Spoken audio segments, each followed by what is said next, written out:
अरे मैं आटा गूंद रही हूँ ना, तुम चली जाओ। हाँ तो मैं भी तो सब्जी काट रही हूँ ना दीदी। अरे बहू जल्दी आओ।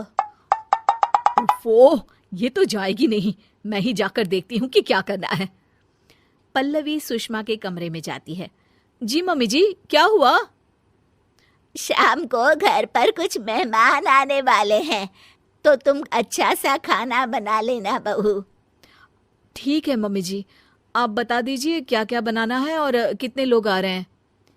सुनील की मौसी जी और उनका पूरा परिवार आ रहा है। कुल मिलाकर 3 लोग और हमें मिलाकर हुए 9 लोग। तो अभी से ही तैयारी करना शुरू कर दो। और हाँ, घर की सफाई भी कर देना, हाँ, अच्छे से। जी मम्मी जी, सब काम हो जाएगा, आप चिंता मत कीजिए। पल्लवी शिवानी को घर में मेहमान आने वाले हैं इसके बारे में बताती है। क्या 9 लोगों का खाना बनाना होगा, घर की सफाई करनी है? बाप रे, सासू माँ ने तो हमें घर की नौकरानी ही समझ कर रखा है। ऐसा नहीं बोलते शिवानी, हम इस घर की बहू हैं और घर के काम करना हमारा फर्ज है। दीदी तो है ही सासू माँ की चमची, जब देखो सासू माँ सासू माँ। मैं तो इतना सारा काम नहीं करने वाली। शिवानी कपड़े लेकर गमला साफ कर रही होती है और चक्कर आने का नाटक करने लगती है। मेरा सर चकरा रहा है। तभी वहां पल्लवी और सासू माँ जाते हैं। अरे बहू, क्या हो गया तुम्हें? मम्मी जी, बहुत तेज सर में दर्द हो रहा है। तुम एक काम करो शिवानी, आराम कर लो। नहीं नहीं दीदी, घर में मेहमान आने वाले हैं, मुझे आपकी मदद करनी चाहिए। अरे कोई बात नहीं शिवानी, तुम आराम कर लो, मैं सब काम कर लूंगी। ठीक है दीदी, अगर आप इतना कह रही हैं तो आराम कर लेती हूँ। शिवानी आराम से अपने कमरे में मैगजीन पढ़ रही होती है। इसे कहते हैं आराम की जिंदगी। इतना सारा काम।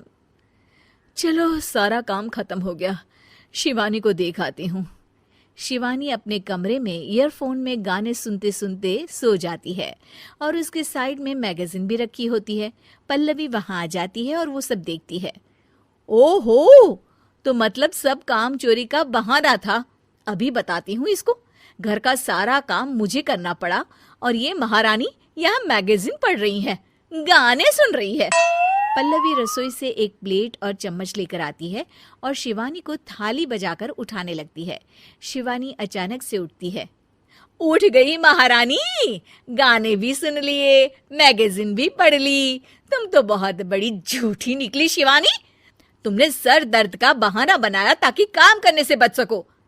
हाँ, बनाया बहाना, तो क्या करती, इतने सारे काम करती। मुझे कोई शौक नहीं है चापलूसी का। क्या चापलूसी? तुम्हें लगता है कि मैं सारे काम चापलूसी के लिए कर रही हूँ?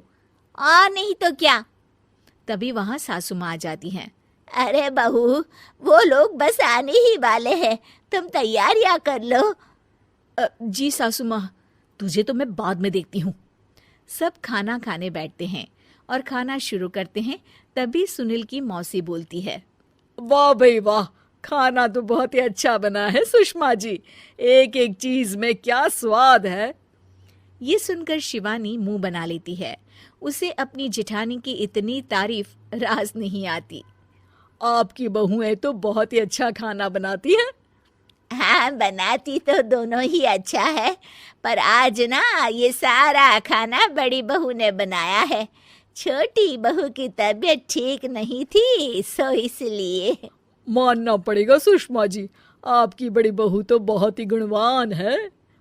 पल्लवी की तारीफ सुनकर शिवानी को जलन होती है। पल्लवी ये सुनकर खुश हो जाती है और शिवानी की तरफ देखकर उसे चिढ़ाती है। कुछ देर बाद मेहमानों के जाने का वक्त हो जाता है। मौसी जी सबके लिए उपहार लाई होती है। वो सबको शगुन के पैसे देती हैं और अंत में पल्लवी के पास आती है। तुम्हारे लिए शगुन का लिफाफा तो है ही, पर बहू तुम्हें एक और उपहार भी मिलेगा इतना अच्छा खाना बनाने के लिए। मौसी अपने सोने के कंगन निकालकर पल्लवी को पहना देती है। ये लो, ये मेरे मनपसंद कंगन है, अब से ये तुम्हारे हुए। धन्यवाद मौसी जी। ये देखकर शिवानी तो पूरी तरह से जल जाती है और गुस्से से रसोई में चली जाती है। तभी वहां पल्लवी आ जाती है और उसे अपने कंगन दिखाने लगती है। देवरानी जी, अब आपका सर दर्द ठीक तो है ना? मुझे लगता है कि अब सर दर्द शुरू हो गया होगा आपका।